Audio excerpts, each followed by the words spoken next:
Hello, my sexy and beautiful people of the internet. My name is Diego, also known as the Chilean Retro Gamer.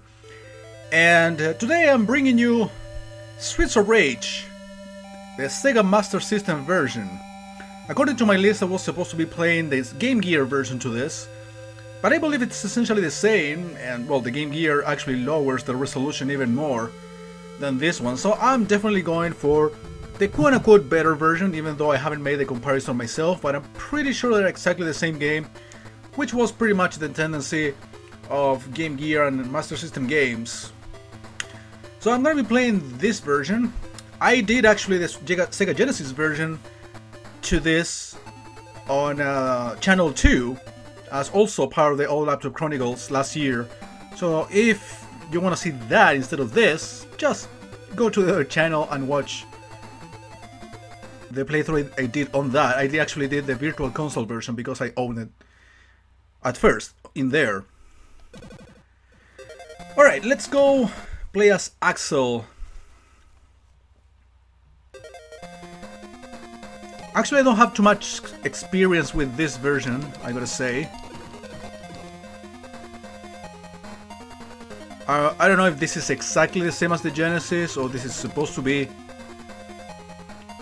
in some way different. Well, it plays different, of course, because of the system limitations as such.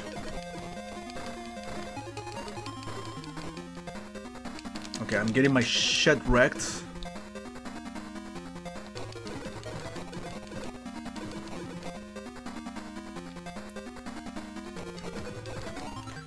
So, how have you guys been? I hope you are doing awesome.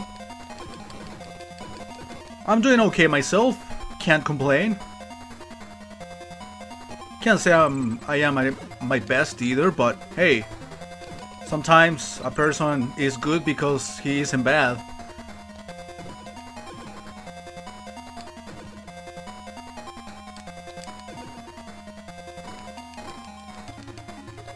Okay, the enemy priority is kind of higher in this game, even though despite the amount of times I've been hit, I don't seem to have taken too much damage. Well, I guess because I got an apple. These guys are a lot more aggressive than I remember them. Okay, it actually features oh, the Pipe of Justice 8-bit version. Yeah, enemies I remember being slower than this. I mean, they're faster, they're more aggressive. They attack you a little more. I'm pretty sure these are attacks that they feature in the Sega Genesis counterpart, but in here they just do it more often. Cafe Sega. Oh yeah.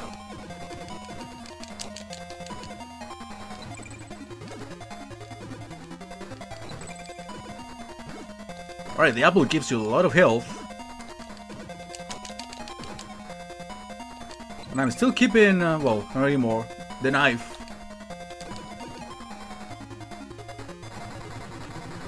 I gotta say though, even though this is, I wouldn't say slow, that's not the word, it doesn't feel the same as the Genesis counterparts, again, for obvious reasons, but not only in terms of the looks, but also in terms of how it plays. The hit detection is not all 100% accurate. It doesn't make cool noises when you hit the enemy, so it doesn't give you the impression they are actually punching them, except for the animation itself that of course indicates pretty much the opposite, that you are actually hitting them. But all those things considered, I wouldn't say this is a bad port or this is a bad game overall. And it plays a lot better than early beat-em-ups of late 80s. I mean, it plays better than the original Double Dragon.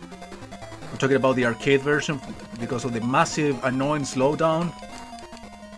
It plays better than Crime Fighters, which this game actually kind of reminds me of a lot. If you don't know what Crime Fighters is, go take a look at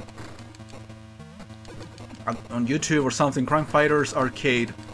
It's a Konami beat 'em up. The sequels to that game were good, but the original control like shit.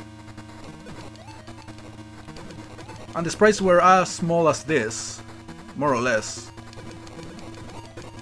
And come on, it is Streets of Rage after all. Oh yeah, how do I activate the specials? I do have specials. Oh my god, I don't think I have configured all of the buttons. No, I don't think I have. Otherwise I would have activated the police car shooting missiles. Or at least that happens on the Genesis version.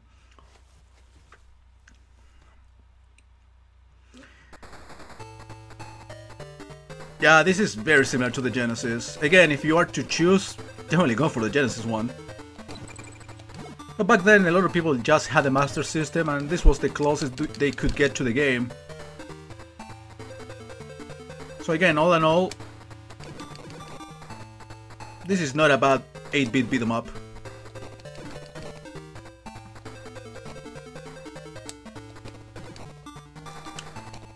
I was about to say they should use jump kicks, or, well, in this case, these are not kicks, jump knees more often. I just don't do it enough. Okay, it seems like I've been getting used to the control somehow. I've been getting hit less often. I could have saved that apple for later, I don't know. I don't know, I feel like I'm a lot more proficient at this game now. That's an extra life, I remember that icon. Like a mini toy of the 3 selectable characters. I don't know if I get extra lives out of points, I still have the default amount.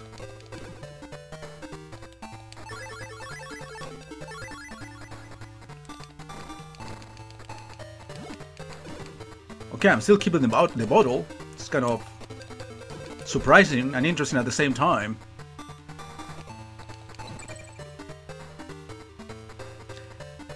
Not every barrel will have items, clearly. So much for the weapon priority. Well, let's consider that a broken bottle doesn't have much range.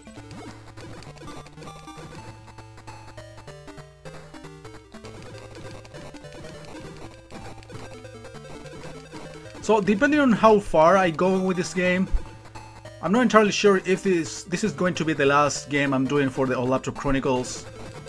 At least the pre-recorded version for this year on this channel. Remember, there's also a pre-recorded and a live version on channel 2.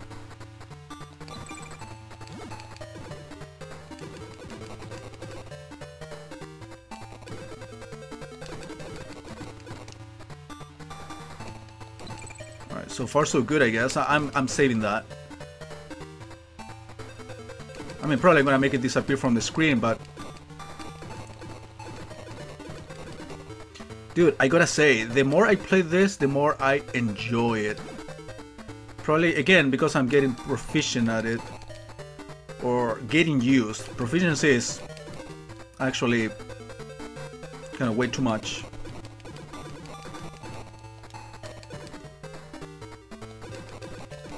But I'm acting faster, I'm doing things faster and better and more accurately.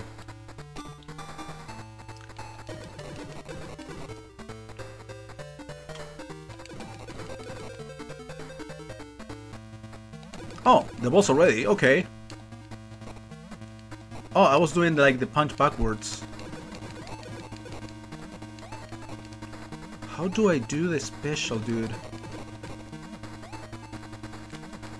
If I'm not mistaken, the Master System actually didn't have like a start button. Okay, I don't want the enemy to go all the way off screen. But I'm getting pretty good priority, I'm not gonna lie. And now he's going to the complete opposite side. Yeah, my punch doesn't have the best range either, so...